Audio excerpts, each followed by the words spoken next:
Hello மக்களே, March 31 சாயங்கால promo review தான் பார்க்க போகிறோம். ஆல்ரெடி பார்ட் 1 அப்லோட் பண்ணியிருக்கேன். அதை பார்த்துட்டு இதை பாருங்கள், அப்போ தான் உங்களுக்கு கண்டினியூஷன் புரியும். இதில் அபூர்வா அந்த கோலத்தை விட்டு மாறவே இல்லை. பெட்ரூமில் உட்காந்து அப்படியே பேயர் அந்த மாதிரி தலையெல்லாம் விரித்து போட்டு பொட்டெல்லாம் அழிச்சிட்டு வலையெல்லாம் உடஞ்சி அதோடையே இருக்காங்க. அதோடய இருந்துட்டு அவங்க திரும்ப அந்த சாரதா கிட்ட மன்னிப்பு கேட்டது, காலில் விழுந்ததை பற்றி நினச்சி திருப்பி அதே நினச்சி அப்படி ரூமில் லைட்டெல்லாம் அணைச்சிட்டு பேய் மாதிரி உட்காந்துட்டு இருக்காங்க. சரச்சந்திரா மெதுவாக கதவை திறந்து உள்ளே வராரு. அபூர்வா என்னை மன்னிச்சிரு அபூர்வா, அந்த இடத்துல என்னால் எதுவுமே பண்ண முடியல அபூர்வா, நான் பண்ணது தப்பு தான், அதுக்காக நான் சும்மா விட மாட்டேன் அப்படின்னு சொல்லிட்டு இருக்காங்க. உடனே அபூர்வா அவங்க முன்னாடி நல்லவங்களாட்டம், இதெல்லாம் நான் எதுக்காக மாமா பண்ணிக்கிட்டேன், எனக்காகவா, என் உயிரை காப்பாற்றவா, இல்லவே இல்லை மாமா. சோபா சந்திராக்கா, சரச்சந்திரா, இப்போ அபூர்வா நம்மளோட குடும்ப மானத்தை காப்பாற்றுறதுக்காண்டி, அதை காப்பாற்றுறதுக்காண்டி, இதை காப்பாற்றுறதுக்காண்டி அப்படி இப்படின்னு சரச்சந்திராட்ட ஏற்றி விடுறாங்க. இப்போ நீங்கள் எனக்காக என்ன மாமா பண்ண போகிறீங்க அப்படின்னு கேட்குறாங்க. அந்த ககன் சாகணுமாமா அப்படின்னு சொல்லி இவங்க பேசிகிட்டு இருக்காங்க. இவங்க இந்த மாதிரி அபூர்வா கத்தி சண்டை போட்டுட்டு இருக்கும்போது அப்போ தான் பூமி சரச்சந்திரா ரூமை கிராஸ் பண்ணுறாங்க. அவங்க என்ன பேசுகிறாங்கன்னு சொல்லிட்டு வெளியே இருந்து ஒட்டி கேட்டுட்டு இருக்காங்க. அப்போ பார்த்தா சரச்சந்திரா சொல்கிறாரு, நான் கண்டிப்பாக இப்போ கொல்ல மாட்டேன், அவனை கொல்லுவேன், ஆனால் இப்போ இல்லை அப்படின்னு சொல்கிறாரு. ஏன் மாமா அப்படின்னு கேட்குறேன். நான் அவன்கிட்ட சேலஞ்ச் பண்ணியிருக்கேன், என் பொண்ணு பூமிக்கு கல்யாணம் பண்ணுவேன் இன்னும் ஒரு வாரத்தில்னு. அவளுக்கு நான் கல்யாணம் பண்ண அடுத்த நாளே நான் அந்த ககனை கொண்டுருவேன் அபூர்வா அப்படின்னு சொல்கிறாங்க. உடனே அப்போ நீங்கள் அபூர்வா திரும்ப சரச்சந்திரா கிட்ட கேட்குறாங்க, அப்போ எனக்காக நீங்கள் அந்த ககனை கொல்ல மாட்டீங்க அப்படி தானே மாமா அப்படின்னு சொல்கிறாங்க. அவங்க திரும்பியும் நான் பிடிச்ச முயலுக்கு 3 கால்னு சொல்லிட்டு என் பொண்ணு கல்யாணம் நடந்ததுக்கு வர நான் அவனை கொல்ல மாட்டேன் அப்படின்னு சொல்கிறாங்க. உடனே அபூர்வா கோவமாக அந்த ரூமை விட்டு வெளியே போயிடுறாங்க. உடனே பூமி இதெல்லாம் கேட்டு அவங்க ரூமுக்கு போகிறாங்க. அங்கே நட்சத்திரா அவங்க பூமியோட ரூமில் இருக்காங்க. உடனே ஏய் நட்சத்திரா, உனக்கு என்னடி வேலை என் ரூமில் அப்படின்னு கேட்கும்போது, வாடி வா, உனக்கு தான் வெயிட் பண்ணிட்டு இருந்தேன், உனக்கு ரொம்ப குளிர்ச்சியாக இருக்குமே மனசுக்குள்ளே, ரொம்ப சந்தோஷமாக இருப்பியே, என் அம்மா ககன் மாமாவும் அவங்க அத்தையும் சேர்ந்து அசிங்கப்படுத்தும் போது உனக்கு அப்படியே உள்ளுக்குள்ளே ஜாலியாக இருக்குமே, சந்தோஷத்தில் துள்ளி குதிச்சிருப்பியே, இதெல்லாம் உன் பிளான் தானடி, எனக்கு தெரியும்டி அப்படின்னு சொல்லிட்டு இருப்பாங்க. உடனே எனக்கு அந்த மாதிரி கேவலமான எண்ணெல்லாம் எனக்கு கிடையாது நட்சத்திரா, உனக்கு என்ன நடந்துச்சுன்னே தெரியாது. நட்சத்திர பூமிக்கு இடையே ரொம்ப அடுத்து சண்டை வந்துடுது. உடனே நட்சத்திரா சொல்லி காட்டுறாங்க, இதுக்கெல்லாம் காரணம் நீ தாண்டி, இப்போ என் வாழ்க்கை இப்படி சீரழிஞ்சதுக்கு காரணமே நீ தான், உன்னால இந்த வெட்டி தண்டத்தை இந்த தாலியை நான் சுமந்துக்கிட்டு இருக்கேன் இப்போ அப்படின்னு சொல்லி அவங்க உனக்கு நல்லது போய் அவன் உனக்கு நல்லது பண்ணணும்னு நினச்சி என் வாழ்க்கையை அவன் படிகுடியில் தள்ளிட்டான், இதுதான் இதுவா அப்படின்னு சொல்லிட்டு அவங்க திரும்ப சண்டை போட்டுட்டு இருக்காங்க பூமியோட. திரும்ப பூமியும் இங்கே பேர் உனக்குன்னு ஒரு வாழ்க்கை அமைஞ்சிட்டு, உன்னோட இனிமேல் காலகாலத்துக்கு உன் புருஷன் சரிதான், அவனை அனுசரிச்சுட்டு அவன் கூட சந்தோஷமாக வாழ்றதுக்கு வழியே பாரு, அவனும் நல்ல பையன்தான் அப்படிங்கிற மாதிரி சொல்கிறாங்க. நான் செடியோட வாழ்ந்தா நீ அப்படியே மாமா கல்யாணம் பண்ணிக்கிட்டு சந்தோஷமா இருக்கலாம்னு நினைக்கலையா, அது கண்டிப்பாக அந்த ஜென்மத்தில் நடக்க விட மாட்டேன்டி, அதுக்கடுத்து அந்த செடியவும் நான் சும்மா விடுவேன் நீ நினச்சியா, அவனை நான் பண்ணுற டார்ச்சரில் அவனை நான் அவன் என்னை ஏண்டா கல்யாணம் பண்ணிக்கிட்டு அவனை கொல்ல கூட நான் தயங்க மாட்டேன் அப்படி எப்படின்னு சொல்லிட்டு ரொம்ப வாயாக பேசிக்கிட்டு இருக்காங்க. இவங்க நட்சத்திரா பூமிக்கிட்ட ரொம்ப கோவமாக சண்டை போட்டுட்டு இருக்காங்க. 2 பேத்துக்கு இடையில மிகப்பெரிய சண்டை நடக்குது. நான் அவனை சரி இது பண்ணுவேன் அது பண்ணுவேன், நான் அவனை சும்மா விட மாட்டேன், அவன் வாழ்க்கையில் இனிமேல் நிம்மதியே கிடையாது, சரி உனக்கு இனிமேல் அவன் வாழ்க்கையில் நான் நிம்மதியே இருக்க மாட்டேன், அவன் என் புருஷனும் கிடையாது, நான் அவனுக்கு பொண்டாட்டியும் கிடையாது, ககன் மாமா கையால் தாலி காட்டுவேன் அப்படி இப்படின்னு சொல்லி பேசிக்கிட்டு இருக்காங்க. உடனே பூமி, ககன் எனக்காக பிறந்தவர், உனக்கு அப்படி கல்யாணம் பண்ணிக்கணும்னா நீ பண்ணிக்கோ, அது நடக்கவே நடக்காது அப்படி இப்படின்னு திரும்ப அவங்களும் பேசிகிட்டே இருக்காங்க. அதுக்கடுத்து ஒரு கட்டத்தில் ரொம்ப கோருது, தப்பாக பேசுகிறாங்க பூமியை நட்சத்திரா. உடனே பலார்னு விட்டுடுறாங்க நட்சத்திராவை. உடனே நட்சத்திரா கோச்சிக்கிட்டு பூமி ரூமில் இருந்து அப்படியே அங்கேருந்து போயிடுறாங்க. இங்கே டான்ஸ் அகாடமி இவங்க ஆஸ் யூஷுவல் இவங்களும் நட்சத்திரா அதிகாலையிலே இருந்துச்சு சமயக்கட்டில் போய் சமைக்க போகிறேன்னு சொல்லிட்டு இந்த குக்கிங்க்கு விளாக் எடுப்பாங்களா, அந்த மாதிரி விளாக் எடுத்துகிட்டு இருக்காங்க. என்ன தெரியுமா பண்ணுறாங்க, ட்ரேயில் ஃபுல்லாக உப்பு வச்சுருக்காங்க, அதில் ஃபுல்லாக உப்பில் வயிற்றால போகிற அந்த பவுடர் கலந்து வச்சுருக்காங்க, மிளகாத்த பொடி 1 லிட்டர் வச்சுருக்காங்க. அதுக்கடுத்து இந்த கண்ணாடி துண்டுகள்லாம் இருக்குல்ல அதெல்லாம் உடிச்சு ஒரு பவுலில் வச்சுருக்காங்க. இதெல்லாம் வச்சு சாப்பாடு செஞ்சு அதில் இதை கலந்து இவனுக்கு செரிக்கு கொடுத்து அவனை கொல்லணும் அப்படின்னு நினச்சி அவனை இன்றைக்கி டார்ச்சர் பண்ணணும், இது பிளான் பண்ணி இதை விளாக் மாதிரி எடுத்துகிட்டு இருக்காங்க நட்சத்திரா. இது கிண்ணத்தில் இது சாதாரண சால்ட் இல்லை, மோஷன் போகிற சால்ட்டு, இது காரப்பொடி, மிளகாத்த பொடி, காஷ்மீர் மிளகாத்தப்பொடி அப்படின்னு சொல்லிட்டு ஒவ்வொன்றுக்கும் ஒவ்வொரு டெஃபனிஷன் கொடுத்து இது பண்ணிகிட்டு இருக்காங்க. அடுத்து காய்கறியெல்லாம் நறுக்கி வச்சுருக்காங்க, அதெல்லாம் போட்டு உப்புமா கிண்டுறாங்க. உப்புமா கிண்டிட்டு கடைசியாக மிளகாத்தப்பொடி 3 ஒரு பவுல் ஃபுல்லாக போட்டுடுறாங்க உப்புமாவில். திரும்ப கண்ணாடி துகள்களை போட்டுடுறாங்க, உப்பை போட்டுடுறாங்க, எல்லாத்தையும் போட்டுடுறாங்க. போட்டு இவங்க சமைச்சிக்கிட்டு இருக்கும்போது இதை போட்டு கிண்டிகிட்டு இருக்கும்போது மீரா வந்து வராங்க. என்ன நட்சத்திரா, நீ என்ன புதுசாக இங்கே என்ன பண்ணிகிட்டு இருக்க அப்படின்னு. நானா சமைச்சிட்ருக்கேன், நான் தான் ஆல்ரெடி இட்லி சமைச்சிட்டேனே நட்சத்திரா அப்படின்னு மீரா சொல்கிறாங்க.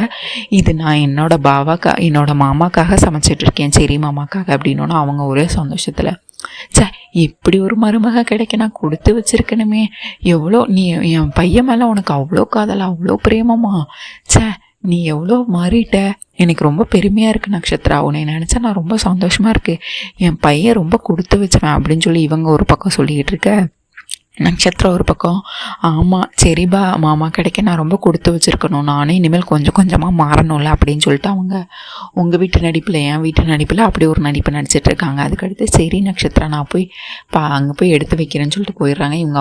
இவங்க அங்கே போனோன்னே பின்னாடி நட்சத்திர போகிறலன்னு பேசிகிட்டு இருக்காங்க. எல்லாம் என் நேரம் இதெல்லாம் பண்ணணும்னு, இந்த தாலிக்காக அவன் பண்ணுறேன், அவனை இன்னையோட முடிஞ்சுதான் சாப்டர் அப்படின்னு நினச்சி அவங்க சந்தோஷமாக அங்கே எல்லாம் கிண்டி வச்சுட்டு எடுத்து வச்சுட்டு அதுக்கடுத்து அதை டைனிங் டேபிளையும் கொண்டு வந்து வச்சிடுறாங்க. மூடி வச்சுட்டு மீரா அத்தை கிட்ட சொல்லிவிட்டு நான் போய் செரியை கூட்டிகிட்டு வரேன்னு சொல்லிட்டு மேலே போகிறாங்க. செரி அப்போ தான் குளிச்சுட்டு தலை சீவிட்டு இருக்காரு. ஒன்றே ஒரு மாமா என்ன பண்ணுறீங்க மாமா, வாங்க பிரேக்ஃபாஸ்ட் சாப்பிட்லாம் மாமான்னொன்னே, நீ என்ன என்கிட்ட இவ்வளோ பாசமாக பேசுகிற நட்சத்திரா புதுசாக, அதெல்லாம் அப்படி தான் மாமா, நான் திருந்திட்டேன் மாமா அப்படின்னு சொல்லிக்கிட்டு இருக்கா நட்சத்திரா. உடனே அவங்களுக்கு நான் நீங்கள் குளிச்சிட்டிங்களே, நான் உங்களுக்கு ஒரு ஷர்ட் கூட எடுத்து தரேன்னு சொல்லிட்டு ஒரு சட்டை எடுத்து கொடுத்துட்டு இதை தான் நீங்கள் போடணும் அப்படின்னா, சரி நான் போட்டு வந்துடுறேன் நீ போ அப்படின்னா, சீக்கிரம் சாப்பிட வாங்க மாமா நான் அப்படின்னு சொல்லிட்டு போயிடுறாங்க. கீழே சரியும் சாப்பிட வராரு. சாப்பிட வந்தோடனே மீரா வந்து வாடா வா உனக்காக தான் ஸ்பெஷல், உனக்கு ஒரு ஸ்பெஷல் இருக்குது அப்படின்னாங்க. உடனே அவர் முடிச்சிட்டு இருக்காரு, கண்ணு உருட்டிக்கிட்டு இருக்காரு, இங்கேயும் அங்கேயும் உருட்டிட்டு, என்ன ஸ்பெஷலு, ஒன்றும் இல்லைடா நட்சத்திரம் உனக்காக ஒரு ஸ்பெஷலாக சமைச்சிருக்காடா, எங்களுக்கு யாருக்குமே கொடுக்கலடா அப்படின்னு சொல்லிட்டு இருக்காங்க. உடனே இவங்க இது நட்சத்திராவா, கண்டிப்பாக விஷத்தை தான் கலந்துருப்பா, நம்ம இதை சாப்பிடக்கூடாது அப்படின்னு சொல்லிட்டு இருக்காங்க. அங்கே சரச்சந்திரா சாப்பிட்டுருக்காரு, கேபி சாப்பிட்டுருக்காங்க, மருதாணியில் சாப்பிட்டுருக்காங்க, எல்லாரும் இப்படி சாப்பிட்ருக்காங்க. உடனே இப்போ கேபி வேற நினைக்கிறாரு, இது நட்சத்திரம் சமைச்சிருக்காளா அப்படின்னு சொல்லிட்டு சரச்சந்திரா, ஓ என் பொண்ணு உனக்காக சமைச்சிருக்காளா, ரொம்ப சந்தோஷமா இருக்கு, நீ இப்போதான் கொஞ்சம் கொஞ்சமாக மாறிட்ட, நீ இந்த வாழ்க்கையை ஏற்றுக்க ஆரம்பிச்சிட்ட அப்படின்னு சொல்லிட்டு, சரி உட்காந்து சாப்பிடுடா அப்படின்னா,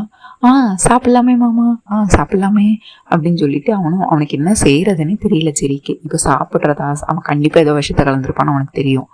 ஆனால் இவங்க முன்னாடி அதை சொல்லவும் முடியாதுல, மனசுக்குள்ள நினச்சிட்டு இருக்கான், அந்த நட்சத்திரம் கண்டிப்பாக ஏதோ கலந்து வச்சிருப்பா சாப்பாட்டில், சாப்பிடக்கூடாது அப்படின்னு சொல்லிட்டு. ஆனால் தப்பிக்க முடியாது, மீரா ஒரு பக்கம் பிடிச்சி அவனை உட்கார வச்சிடறாங்க. அங்கே பூமியும் இருந்து பரிமாறிட்டு இருக்காங்க சரச்சந்திராக்கு. இவர் அதுக்கடுத்து உப்புமாவையும் எடுத்து வச்சிடறாங்க. இது நான் உங்களுக்காக பண்ண உப்புமா மாமா அப்படின்னு சொல்லிட்டு இவங்க பரிமாறிட்டு இருக்காங்க. நட்சத்திரா உடனே அதை ஃபஸ்ட்டு இது மருதாணியில் வந்து நான் எடுத்துக்கிறேன் அப்படின்னு எடுக்குது. உடனே நீலாம் எடுக்கக்கூடாது, இது ஒன்லி ஃபார் என் மாமாவுக்கு மட்டும்தான் அப்படின்னு சொல்கிறாங்க. திரும்ப சரி எடுத்துட்டு அதை எடுத்து ஐயோ அப்படின்னு சொல்லிட்டு உருண்டை எடுத்து இது வந்து முன்னோர்களுக்காக வச்சிடுறேன், அடுத்து இதை எடுத்துக்கிட்டு பசஞ்சிக்கிட்டே இருக்காங்க. உடனே சரச்சந்திரா இருந்துட்டு சரி சாப்பிடுடா, சரச்சந்திரா இருந்துட்டு சரி சாப்பிட்றா, உனக்காக தானடா நட்சத்திரம் ஆசாசியாக பண்ணியிருக்கா, சாப்பிட்றா அப்படின்னு சொல்கிறாங்க. உடனே இவர் சரி எடுத்து சாப்பிட்றாரு. வாவ் அப்படின்னு சொல்லிட்டு டேஸ்ட்டு செம்மையாக இருக்குது, அமிர்தமாக இருக்குது அப்படின்னு சொல்கிறாங்க. உடனே அதுக்கடுத்து அப்படியா அப்படின்னு சொல்லிட்டு கேபிக்கும் நான் ஒரு வாய் கொடுக்குறேன் அப்படின்னு சொல்லிட்டு இவங்க மீரா எடுத்து ஒரு வாய் சாப்பிட்றாங்க.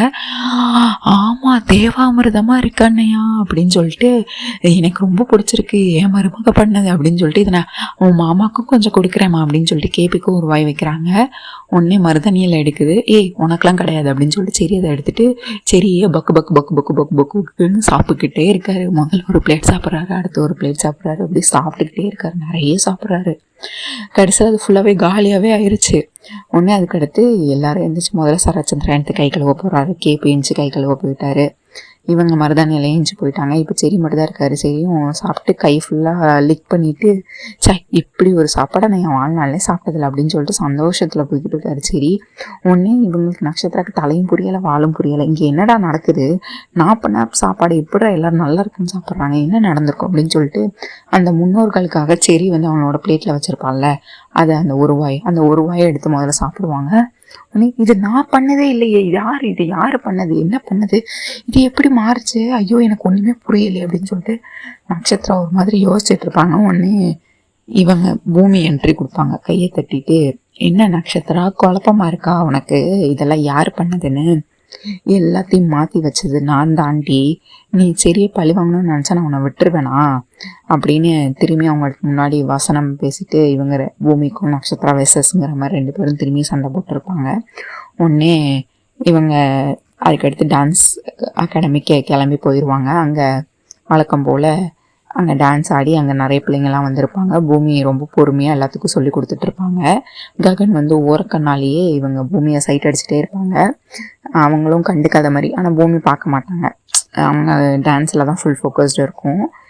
இவருங்க ககன் வந்து அவர் வேலையை தான் பார்த்துட்டு இருப்பார் லேப்டாப் வச்சு. ஆனால் அப்பப்போ பூமியாவே சைட் அடிச்சுட்டு இருப்பார். அவரால் நான் பூமியை மறக்க முடியல, அதனால பூமியை ரசிச்சுட்டு பார்த்துட்டே இருப்பார் அவங்க டான்ஸ் சொல்லி கொடுக்குறத. இந்த நேரத்தில் உதய் வந்து ஒரு மாஸ் என்ட்ரி கொடுத்துட்டு அவர் வந்து ககனை பார்ப்பாரு. திரும்ப அதுக்கடுத்து பூமி கிட்ட போய் ஹலோ பூமி குட் மார்னிங் அப்படிம்பாரு. உடனே பூமி வந்து கண்டுக்கவே மாட்டாங்க. வெயிட் பண்ணுங்க நான் வரேன் அப்படின்னு சொல்லுவாங்க. உடனே உதய் வந்து கோவம் வந்துடும் அவருக்கு. நம்ம என்னடா நம்மளை இவ்வளோ மதித்து பார்க்க வந்திருக்கோம், நம்ம கிட்ட பேசக்கூட மாட்டா அப்படின்னு மூஞ்ச தூக்கி வச்சிருப்பாரு. உடனே அதுக்கடுத்து பூமி வந்து வாங்க உதய் அப்படின்னு சொல்லிட்டு இங்கே பேசுறதுக்காக வந்துட்டு இருப்பாங்க. உடனே தண்ணி குடிச்சிட்டு இருப்பாங்க. உடனே இவர் உதய் சொல்லுவார், உங்கள் ககன் மாமாக்கு இன்னும் உங்கள் மேலே லவ் இருக்குது, அவங்க பொசசிவ் ஆகுறாங்க அப்படின்னு சொல்லுவாங்க. உடனே பூமி இதை கேட்டு ரொம்ப சந்தோஷமாயிருவாங்க, சிரிச்சுட்டே இருப்பாங்க வெக்கப்பட்டுட்டு. ஆனால் அவங்க தண்ணி பிடிச்சிட்டு இருக்கனால இவருக்கு தெரியாது. உதய் வந்து இது சொன்னாலும் அவங்க ரொம்ப சந்தோஷத்தில் வெக்கப்பட்டுட்டு சந்தோஷப்பட்டுட்டு இருப்பாங்க. அப்புறம் வந்து ஒரு 2 பேர் வந்து ஒரு 4-5 பேர் வருவாங்க. வந்துட்டு அவங்களுக்கு வெஸ்டர்ன் ஸ்கூல்னு இவங்க ப்ரெஸ்ஸில் சொன்னாங்கல்ல, அதுக்காண்டி வெஸ்டர்ன் டான்ஸ் அகாடமியில் சேர்த்து விடுறதுக்காண்டி ஒரு 2 பிள்ளைங்களை கூப்பிட்டு அவங்க பேரண்ட்ஸ் வந்திருப்பாங்க. வந்துட்டு ஹலோ மேடம், பூமி மேடமா நீங்கள் அப்படின்னு கேட்பாங்க. ஆமாம், நாங்கள் டான்ஸ் சேர்த்து விடுறதுக்காக வந்திருக்கோம் எங்கள் பொண்ணுங்களுக்கு அப்படின்னு சொல்லிட்டு பேசிகிட்டு இருப்பாங்க. உடனே வெஸ்டர்ன் நீங்கள் ஸ்டார்ட் பண்ணுறதா சொன்னாங்க, அதனால என் பொண்ணுங்க 2 பேரும் வெஸ்டர்ன் தான் படிக்க போகிறாங்க அப்படின்னு சொல்லிட்டு சேர்த்து விடுறதுக்காக வந்திருப்பாங்க. உடனே பூமி இருந்துட்டு அது இல்லை சார், அது வெஸ்டர்ன் இல்லை, இங்கே கிளாசிக்கல் மட்டும்தான், இது எங்கள் அம்மாவோட கனவு, சோபா சந்திரா என்னோட அம்மாவோட கனவு, அவங்க சேவை செய்யணும்னு, அவங்களோட கனவை இப்போ நான் எடுத்து என் தோளில் சுமந்து இதை பண்ணிகிட்ருக்கேன், நான் வந்து இங்கே கிளாசிக்கல் மட்டும் தான் சொல்லித்தரேன், நான் வெஸ்டர்ன்லாம் சொல்லித்தரல சார் அப்படின்னு. அப்போ அது ஃபேக் நியூஸாக ட்ராப் அவுட் ஆகிட்டா அப்படின்னு கேட்பாங்க. உடனே அவங்க தலையை கொடுத்துட்டு ஒன்றுமே சொல்ல மாட்டாங்க. உதயம் அந்த இடத்துல இதெல்லாம் பார்த்துட்டே இருப்பார், அவர் ஒன்றுமே பேச மாட்டார். உடனே ககன் இருந்துட்டு சார் ஒரு நிமிஷம் அப்படின்னு கூப்பிடுவாங்க. உடனே கூப்பிட்டுட்டு நீங்கள் என்ன பிரச்சனை, என்ன வேணும் அப்படின்னு கேட்பாங்க. உடனே இந்த மாதிரி வெஸ்டர்ன் ஸ்கூல் அகாடமியில் சேர்த்து ஒன்றுன்னு வந்தோம், ஆனால் இங்கே வெஸ்டர்னே இல்லைன்னு சொல்லிட்டாங்க பூமி மேடம் அப்படின்னு சொல்லுவாங்க. உடனே இல்லை சார், இங்கே யாரும் வந்தால் இங்கேருந்து யாரும் ஏமாந்து போகக்கூடாது, வெஸ்டர்ன் தானே சொல்லி கொடுத்துடலாம், சோபா சந்திரா அவங்களோட இதெல்லாம் நான் கேட்டிருக்கேன், அவங்க என்ன சொல்லியிருக்காங்க, எல்லா கலையையும் நம்ம மதிக்கணும், கிளாசிக்கல் மட்டும்தான் நம்ம மதிக்கணும்னு இல்லை, இருக்கிற எல்லா கலையும் சமம்தான், எல்லா இதுலேயுமே எல்லாரும் பெரிய ஆளாக வரணும், அதனால் நீங்கள் எதுக்கும் கவலைப்படாதீங்க, வெஸ்டர்ன் டான்ஸை நான் உங்கள் பொண்ணுங்களுக்கு சொல்லி கொடுக்குறேன், உங்களுக்கு என்கிட்ட படிக்கிறதுக்கு சந்தோஷம் தானே அப்படின்னு கேட்பாங்க. உடனே அவங்க பேரண்ட்ஸும் ரொம்ப சந்தோஷமாயிடுவாங்க. நான் சோபா சந்திரா இதெல்லாம் நிறைய கேட்டிருக்கேன் அப்படி இப்படின்னு சொன்னோன்னா பூமி மனசில் வந்து ஒரு நீங்காத இடத்த வந்து ககன் திரும்பியும் பிடிச்சிருவார். அவங்க உதவியும் இருந்தார், ஆனால் அவர் எதுவுமே பேசலை. நீங்கள் இங்கேருந்து ஏமாந்து போகக்கூடாது, இங்கே வந்துட்டிங்கன்னா நீங்கள் உங்கள் இதை உங்களுக்கு கிடைச்சே ஆகணும், உங்கள் உரிமை கிடைக்கணும் அப்படிங்கிற மாதிரி ககன் இருந்து சொல்லிவிட்டு இதெல்லாம் சொல்லிடுவார். உடனே அவர் வந்து நான் உங்களுக்கு ககன் வந்து இப்போ வெஸ்டர்ன் சொல்லி கொடுக்க போகிறாரு, பூமி வந்து கிளாசிக்கல் டான்ஸ் சொல்லி கொடுக்க போகிறாங்க. அண்ட் இதுதான் மக்களுக்கு இன்றைக்கான ரிவ்யூ. உங்களுக்கு என்னோட ரிவ்யூ பிடிச்சிருந்தா சீரியல் குட்டிருவா மறக்காமல் சப்ஸ்கிரைப் பண்ணிக்கோங்க. உங்கள் தாட்ஸ் என்னென்னு கமெண்ட்ஸில் சொல்லுங்கள். அண்ட் உங்களுக்கு ககன் பூமியோட பேர் பிடிச்சிருக்கா, உதய் பொசசிவ் ஆகிறது, இதெல்லாம் பற்றி நீங்கள் என்ன நினைக்கிறீங்கன்னு எனக்கு மறக்காமல் கமெண்ட்ஸில் சொல்லுங்கள். நன்றி, தேங்க்யூ, பை.